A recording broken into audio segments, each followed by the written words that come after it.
Welcome, ladies and gents, to the Iraq Football Podcast.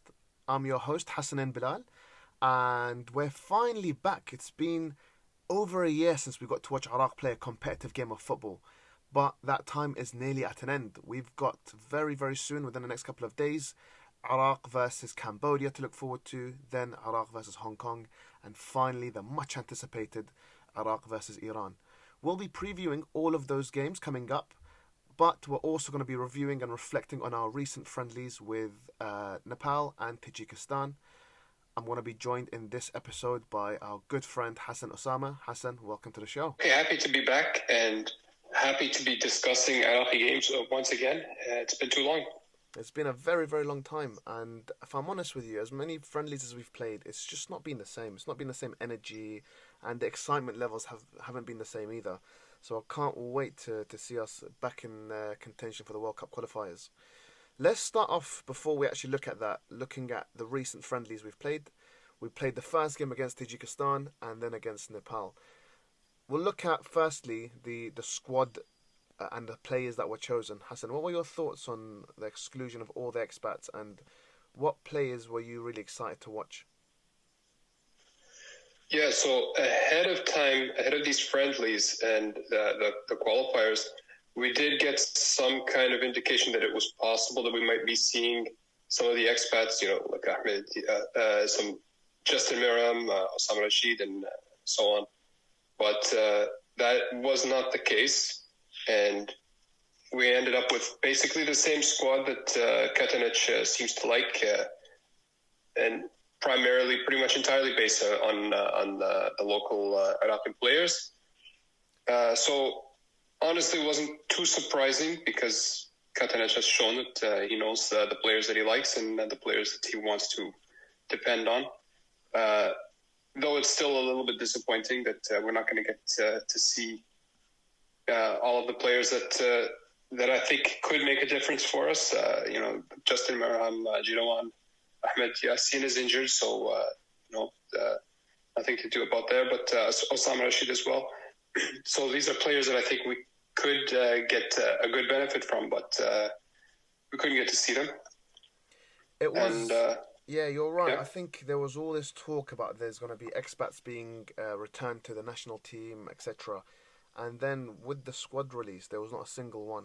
Rebin's usually the only expat we see if we're to go on the recent Katanec squads, but he's currently in quarantine, so he was excluded from this current friendlies, and I think he's not going to feature as well in the next 3 games against Cambodia, Hong Kong, and Iran.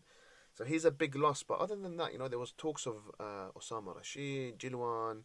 There's even talks of Rawan Amin being called up to the squad, which was strange given that he's still recovering from a very serious and long-term injury. So it was frustrating. I was really hoping we'll get to see 1 or 2 of them at least, given that, we're very close to qualifying to the 3rd round of the World Cup Qualifiers. And, these are the kind of friendlies and games that you want to be bringing in fresh new players, testing new players. And in a way, in Katanec's defence, he did test some new players. But in my opinion, if there's a player like Jilwan, for example, and to be honest, he's the one that frustrates me the most that he's being excluded.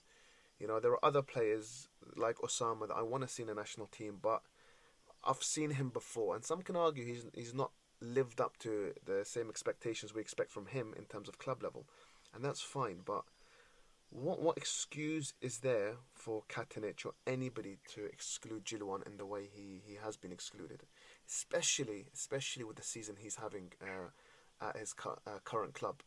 It's strange. Anyway, we went into the Tajikistan game. What were your thoughts on that?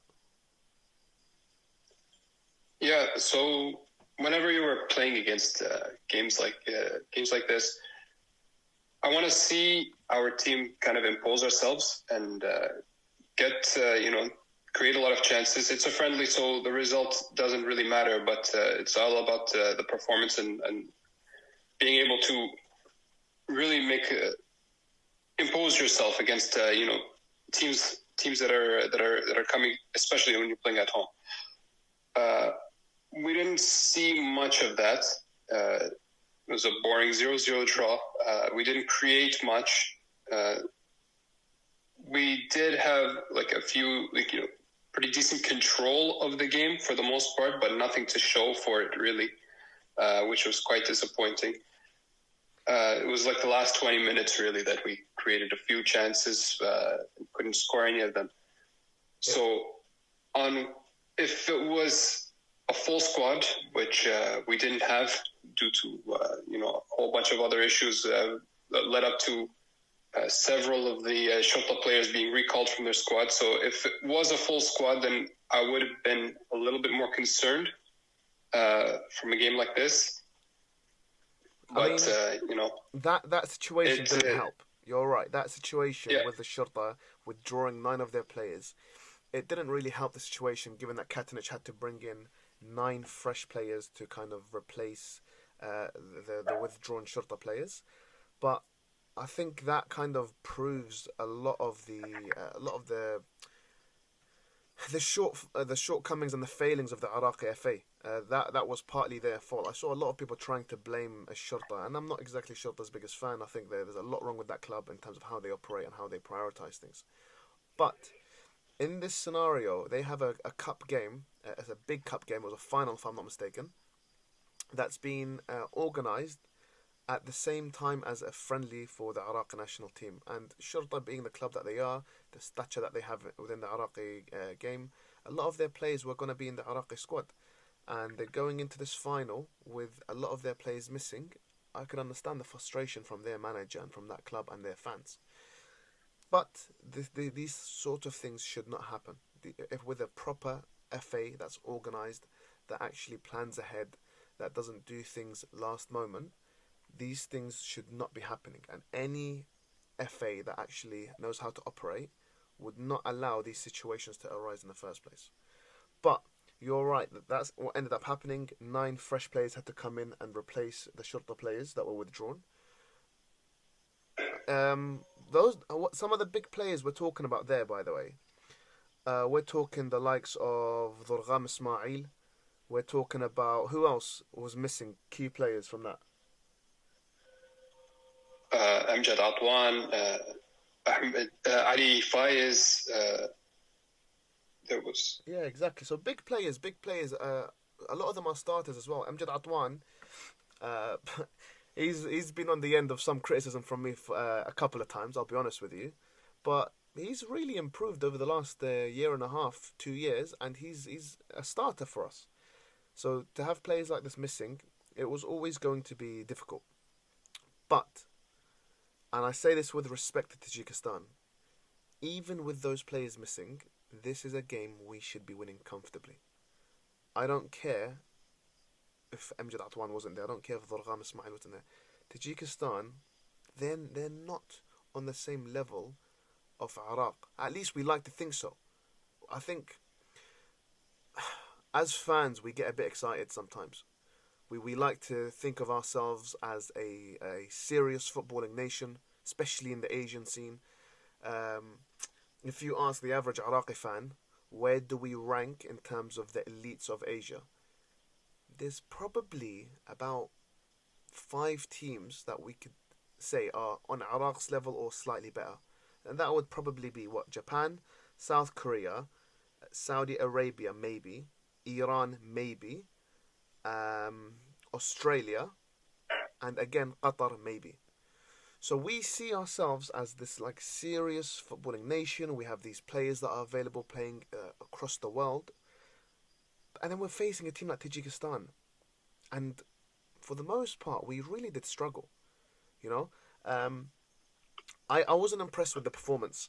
I saw us playing for about a period of 20 minutes after half-time where we looked like we're going to be creating chances. So this is in the second half, actually.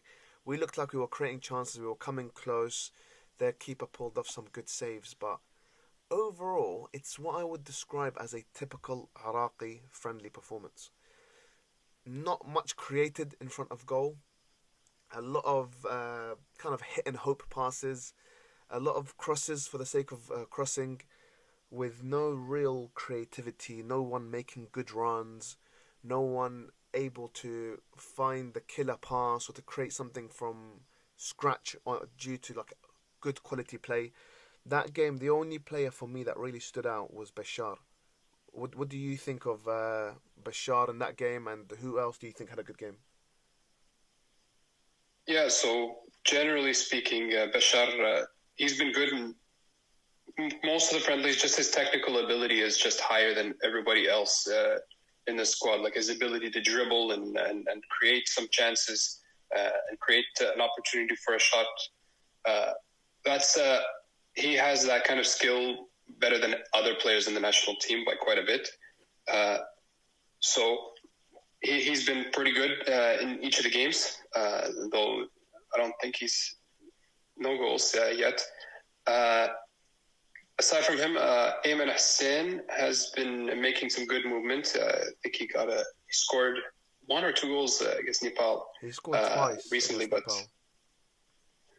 Yeah, he came close as well. I think against Tajikistan, he came on from the bench, if I'm not mistaken. Yeah, against Tajikistan, he came off the bench and had some decent chances. Just the finishing wasn't there. But it wasn't just him in that match. We just seemed to not be able to even test the keeper after creating an opportunity. A player that looked really good for me was Mohammed Mustafa, the right back for us. He's been under a lot of criticism after that time he got sent off. I think it was against Qatar, wasn't it?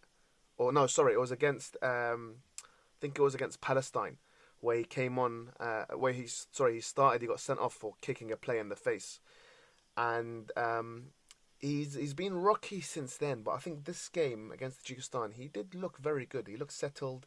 He was bombing forward. He was creating chances, and that was a relief to see because Ala Amhawi, I think his time in the national team is very limited. He defensively is always a liability. He goes forward but fails to really create much. And I think that's one of the key issues that Katanic is going to face in the coming few months and maybe even a year if he stays that long. How do we fix the problem on the right hand side? And Mohammed Mustafa looked good. On the other hand, Ali Adnan didn't look his usual self, and I understand that it's been a while since he's played competitively, that there's been issues with his visa that I'm sure you could tell us a little bit about, and he's not played for Vancouver for some time. But he didn't look his usual self. He didn't look particularly fit. He looked overweight and quite heavy on his feet. Well, what's been going on with him? Yeah, it's been pretty strange times for him. So for those who don't know, with MLS reopening, since it's a league that's across 2 countries, and now with COVID restrictions and the mandatory quarantines that are being imposed on people traveling, his team, Vancouver Whitecaps, is playing in, I believe, Salt Lake City, which is the same city that Justin Ram's team is based out of. They're just going to play all of their home games and away games.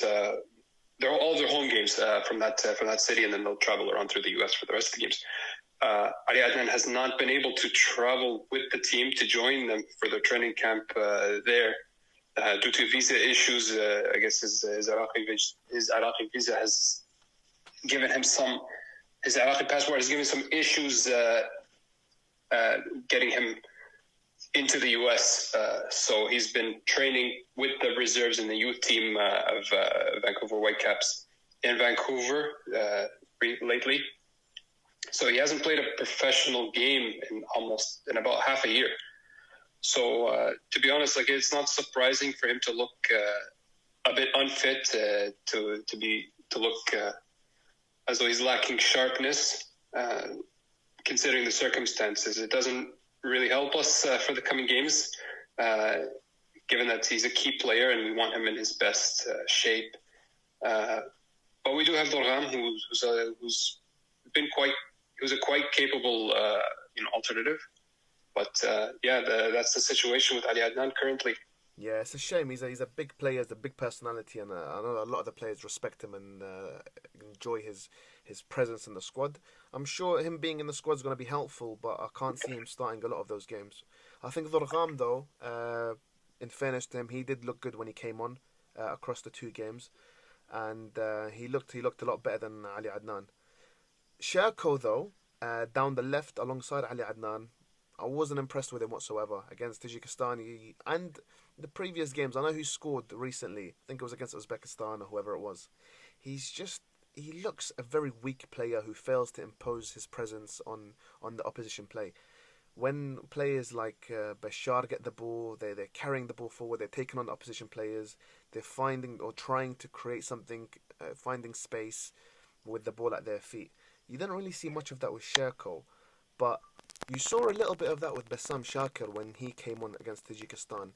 He looked a bit of a more lively player. He was taking on players, he was trying to create. The end product wasn't there, but it was something that I want to see with the national team. A bit of urgency, and I think we lack that massively in that Tajikistan friendly. Let's move on to Nepal though, because that was again not an incredible performance, but at least there were 6 goals in that compared to that's 6 goals for Iraq. We also conceded two. Compared to the Tajikistan game, it was slightly more entertaining, slightly more lively. What were your thoughts on that? Yeah, the first half of that match quite frustrating to watch because again, respect to Nepal and the national team, but this is a team that I believe is like ranked like 175th or something like that. It shouldn't be a struggle for us if we have World Cup hopes to qualify for the World Cup. Games like this, you shouldn't be struggling at all.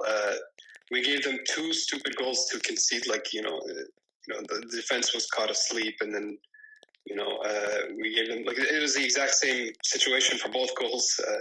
And I believe the first half ended like what was it, 3-2 or it was too close. Yeah, either way, whatever it was. Yeah. You know, uh, we need games like this. Like it shouldn't be a struggle. We should be able to rotate the squad. I don't care if it's like the B team or the C team or anything else. We shouldn't struggle too much against these teams. So 100%. I think genuinely it was embarrassing watching that first half. Like I genuinely felt embarrassed to be an Iraqi football fan. I was watching that game and thinking, do you know what? If this is not a reality check to some of these players, then I don't know what is. Because those 2 goals that we conceded were unforgivable. The way the defense pressed high unnecessarily was caught lacking. Exact same pass over the top for both instances was embarrassing. Then that brings us on to another topic of the Iraqi goalkeeping. Fahad Talib, a lot of people have kind of advocated for him getting opportunities. I know a lot of people don't like Jalal Hassan. I think that's quite unfair. I think Jalal's been very, very good for about 2 years now, really. And to see Fahad Talib perform like that was unforgivable. I genuinely think he should never perform for the Iraqi national team again. And that's Muhammad Hamid. Everyone knows how much I despise him being in goal for us. I think he is nowhere near good enough to be leading the national team in goal.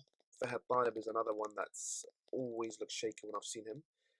Um, that leaves really only Jalal Hassan, if I'm honest with you.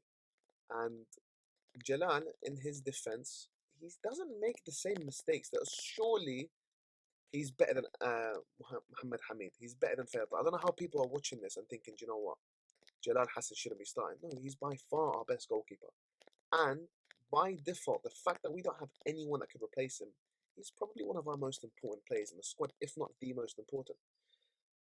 I think what's important now, though, is that we as a country, we need to really reflect on how we train our goalkeepers across Iraq, because the fact is we've not had a proper good goalkeeper. I mean, people like to talk about Noor Sabri as if he was amazing. He wasn't. I respect him and I adore him for all he's done for Iraq. I think he was a very key player for us winning the Asian Cup.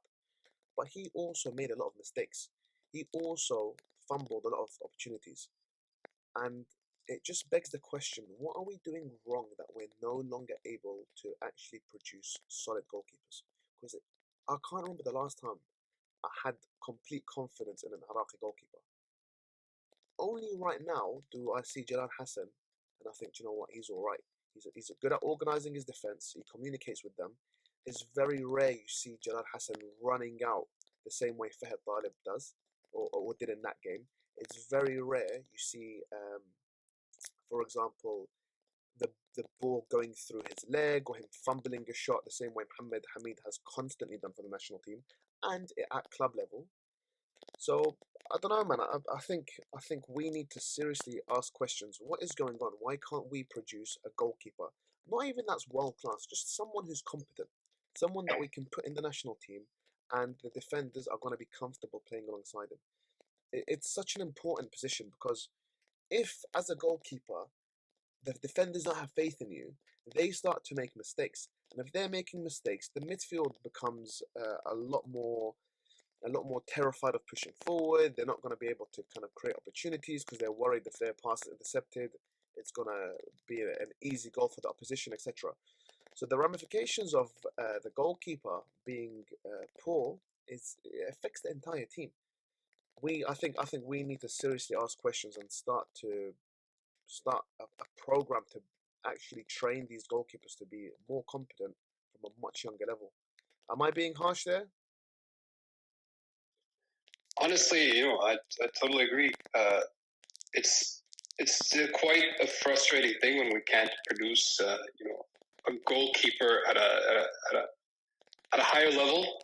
It's been a while since we've seen anyone come in. Like, we've tried a bunch of different options. And I was one of the people who was hoping to see more of Fahad Talib, but like, the more we try and test different players, it gets clear that the simple fact is that Jalal Hassan, he's just the best that we have right now. He's not the greatest goalkeeper ever, but he'll do the job, which is it's good enough.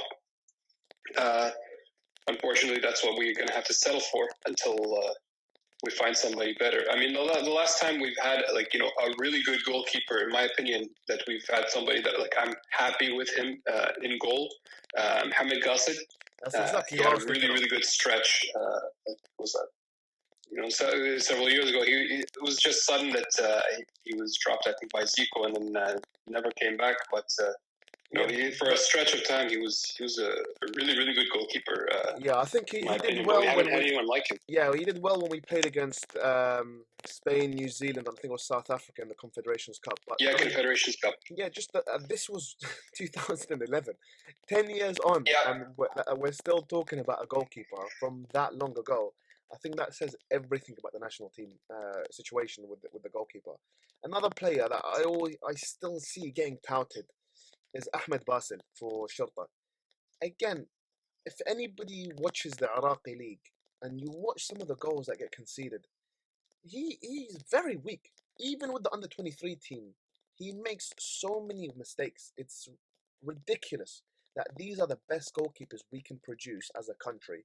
This is a player that plays for Shurta, a giant of Iraqi football, and they're genuinely abysmal.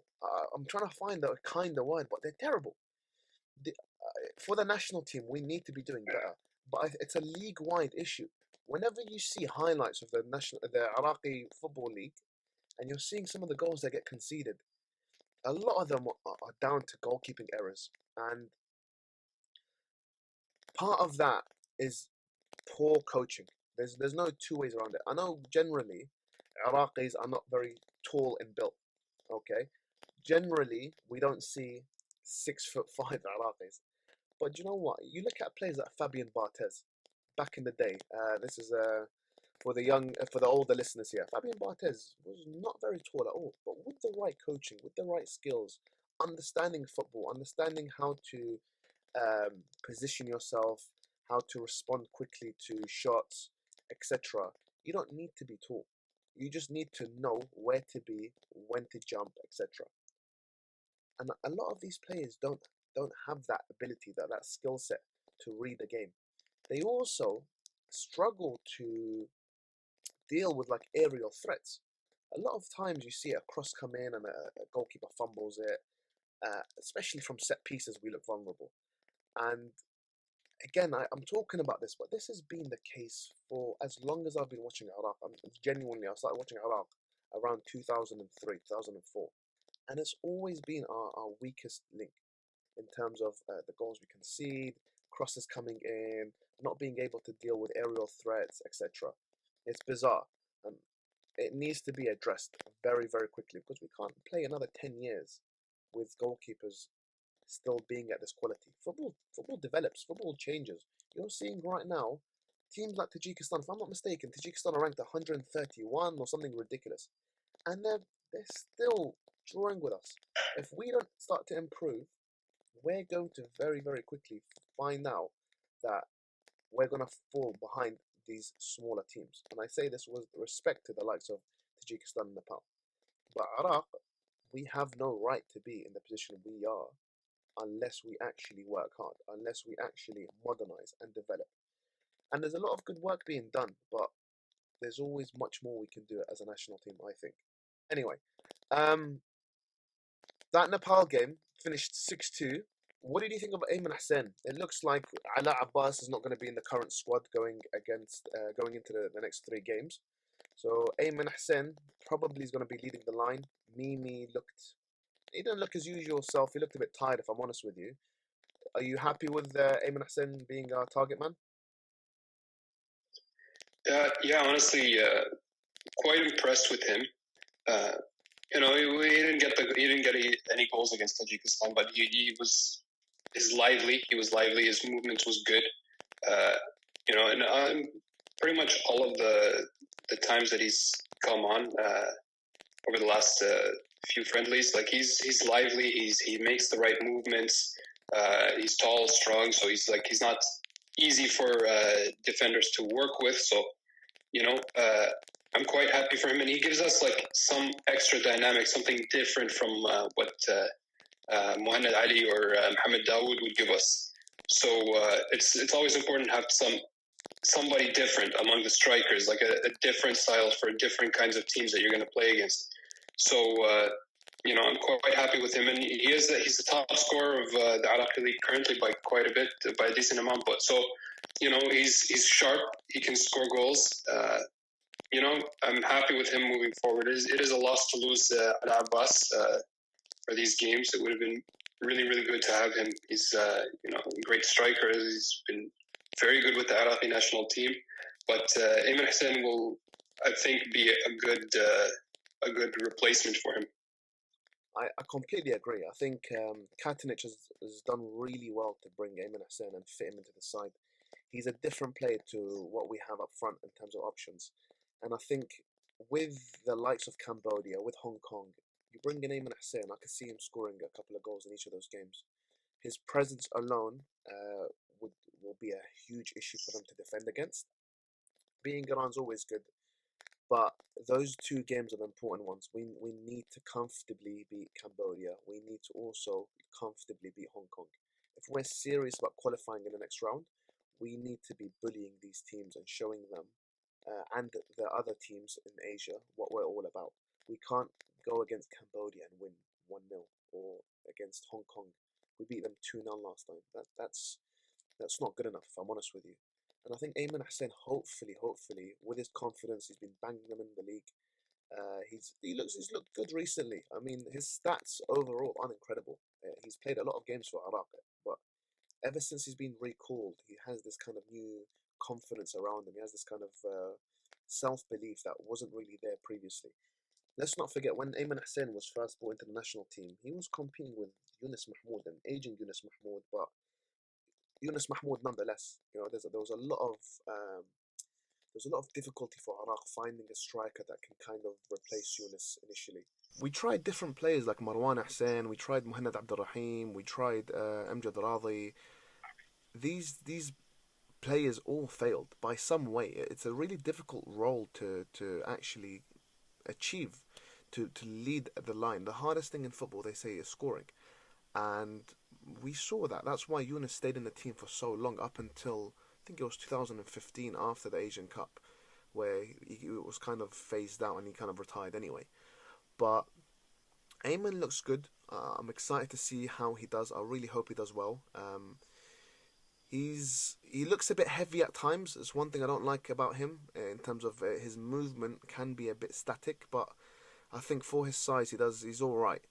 And I'd love to see him playing with another pacey striker. I think with Dawood, I think he might actually be able to form quite a good relationship in terms of Ayman bringing the ball down, controlling the ball in the box in difficult situations, bringing in players like Bashar, Hussein Ali maybe down the left, etc. I think there's a lot of possibility of exciting football to be played, but we're gonna find out very very soon. Overall, though, Katanic he's got 17 unbeaten run, and there's a lot of talk about this, but I think it's slightly deceptive. You know, a lot of those games have not been against incredible opposition, but at the same time, a lot of these games with another manager, we wouldn't be winning these games.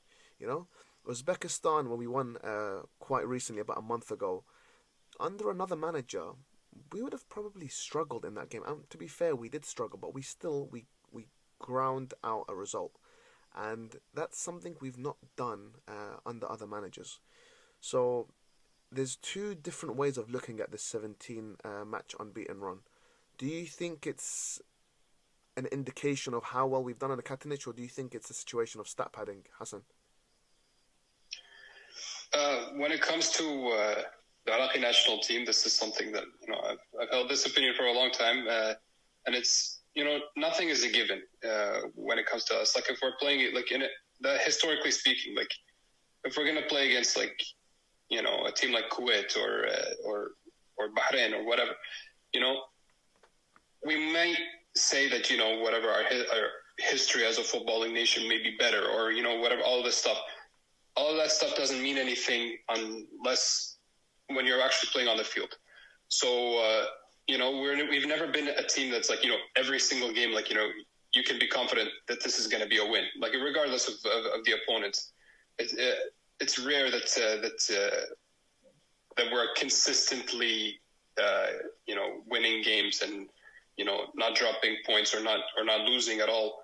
It's I don't remember the last time we've had anything close to a run like this.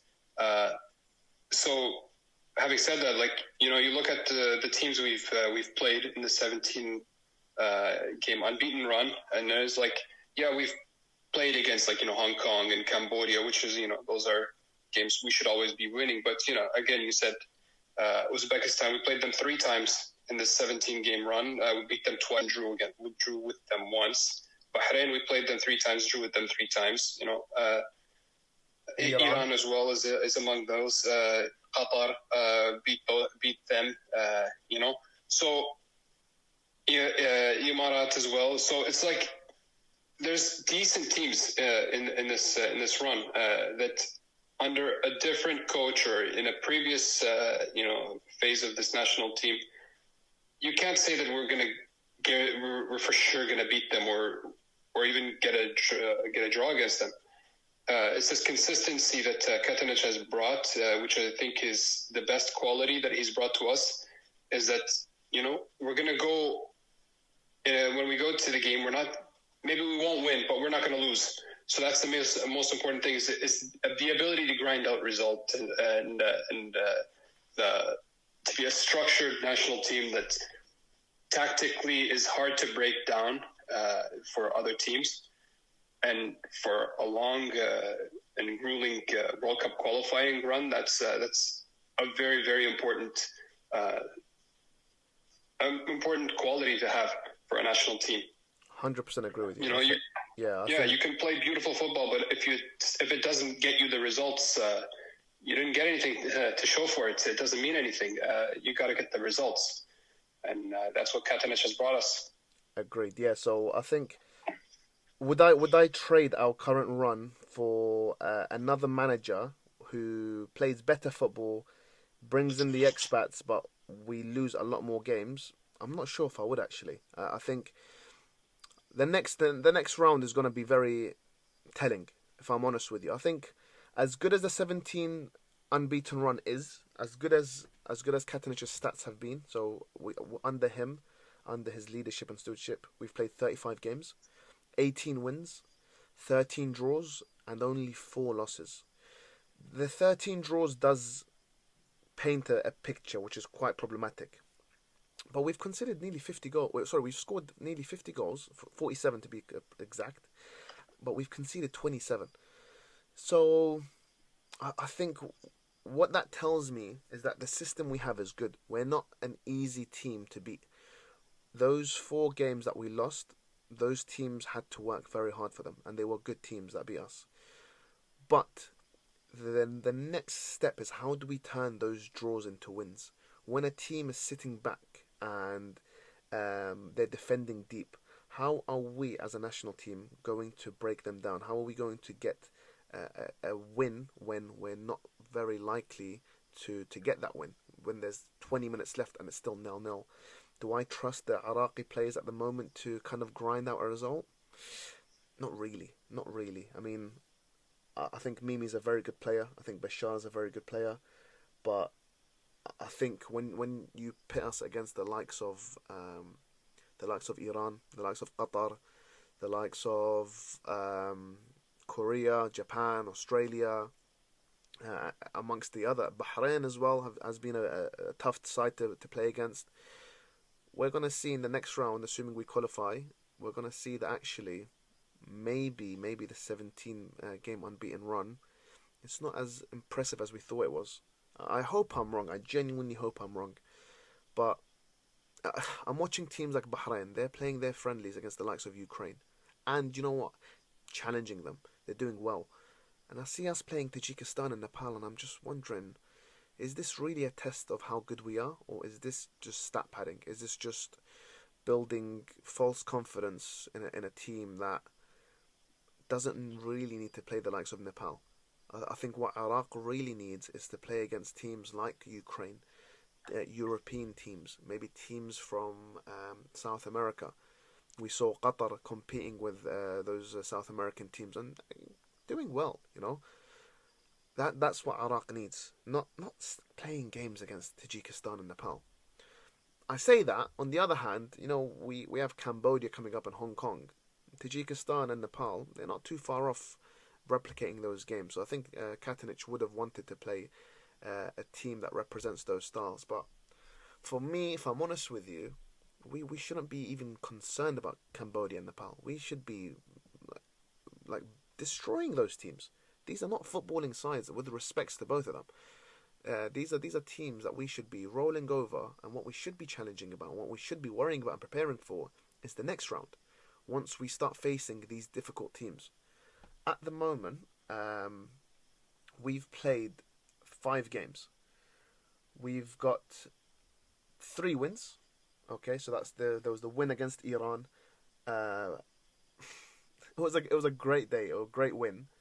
But, you know, that could have easily been a draw. You know, that could have easily been a draw. Luckily, Ala Abbas was on the header in the dying seconds of that match. We've drawn twice with Bahrain, which is worrying. The fact that we continue to struggle to beat Bahrain, but we'll come back to that later. But then we beat Hong Kong and we beat Cambodia. And the Hong Kong game, we looked comfortable, but it was, at the end of the day, beating Hong Kong 2-0. It's not amazing. Cambodia, we beat 4-0, but like Cambodia have lost 4 of their 5 games anyway, so that doesn't really mean much. We are going to face the real challenge in the next round, and unless we're prepared properly, then we're going to struggle. And unfortunately, I don't think we are prepared. We've played teams that are not on the same quality of the teams we will play very, very soon. So if we look at some of the other groups, you have Syria, who are on a very good run. Their group is weak, but they've won 5 in a row, and they've done recently, like historically well. Then it's very likely we're going to see the likes of Australia and Kuwait qualifying. Jordan possibly have a chance of qualifying from Group B. From Group D, Saudi Arabia, Uzbekistan are probably going to qualify. Uzbekistan, I think we would beat. We've shown that we can beat them recently. Saudi Arabia are not an easy team to beat though. And then you have the likes of Qatar and Oman, who are going to qualify from Group E. Group F, Japan leading by some way. They've played 6 games, won 6, scored 37, conceded 0. So they're gonna be in there in big form. Then Tajikistan likely to qualify in second position, and then we have the likes of Malaysia, Vietnam, South Korea, and possibly Lebanon qualifying. The next round, I think we can beat a lot of those teams. We should be beating the likes of Kuwait. We should be beating the likes of Uzbekistan, Tajikistan, Oman, Malaysia, Vietnam. These are all teams we should be comfortably beating. But at the same time, South Korea, that's a difficult game. That's a difficult game, and we need to show that we can compete at that level. So these friendlies against the likes of Nepal and Tajikistan, we need to really be challenging ourselves on against bigger and better opposition. Do you think that's a fair assessment? Yeah, I do agree with that. At the same time, I think, being this the kind of side that we are, which is difficult to break down and difficult to consistently beat. Like we don't lose much lately under Katanec. Like it was just four games that we've lost out of the 35 that he's managed. So that's going to be an important edge. Like it's something that's gives me a little bit more confidence than in previous qualifying World Cup qualifiers for previous World Cups. It's an added confidence for me when we're going to be facing against the better teams of Asia. Yeah, the main concern for me that we've seen is that we struggle to score goals. We struggle to create chances consistently. And when you're going to play against a team like Japan, South Korea, Australia, you have to take advantage of the chances that you do get, because you're not going to get a lot. And that's something that I think is going to be, we're going to see the real test. How good is our national team at, converting these chances when they arrive? Because, as I said, you're going to get maybe 2 or 3 chances tops in a game against like the best of Asia. Like you're talking like the top 5 teams of Asia. You got to score them if you want to win. And just going through draw after draw after draw in the next round, it's not going to help us. So we're going to see, I think, how good we really are when we play Iran in this final set of games. Iran, they've recently changed their manager, and they look like as though they're in a better shape than they were before.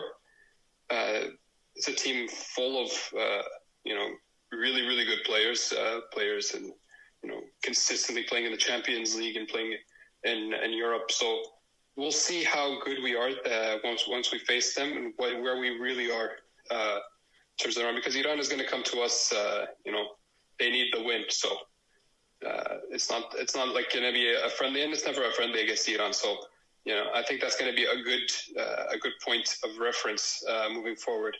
And another thing to note is that our game against Cambodia is actually meaningless if we move going to the next rounds, because as North Korea dropped out of the qualifiers due to concerns about COVID or something. But the AFC has said that all the matches against the bottom-ranked team of each group no longer count. So, we've got the Hong Kong match that we really need to, impose ourselves and score a decent amount of goals and put ourselves in the best position for the next round. At that point, we'll see how things go. If Iraq are able to beat Iran, that I can't stress how much of an advantage that gives us going into the next round.